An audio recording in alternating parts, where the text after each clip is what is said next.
we have a lot of people on the right, like, fucking bitching and moaning about the reaction to the killing of this white CEO, but they're also celebrating that this guy, Daniel Perry, was acquitted for killing a black man in New York City. And again, that just goes to show you where their priorities lie.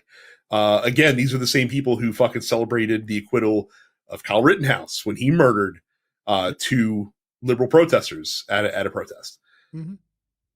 They're not again, as long as you're attacking the people they don't like, they're totally cool with it. So it's gonna be interesting to watch them square that circle in the wake of a lot of these coverage. So. No, I cannot wait to see how they handle this. My guess is they'll pretend like either there's some conspiracy. I mean, there's always a conspiracy, like, oh, it's a false flag or whatever dumb shit. That like he's actually secretly liberal. Like I could see that as being their argument. Like this is just too convenient that he likes all of the right wing stuff. I'm like, or that's just reality. It'll be either that or like this like weird idea that while yes he was, he was on the right, he was radicalized just like in the last 10 minutes by Joe Biden's, stupid shit.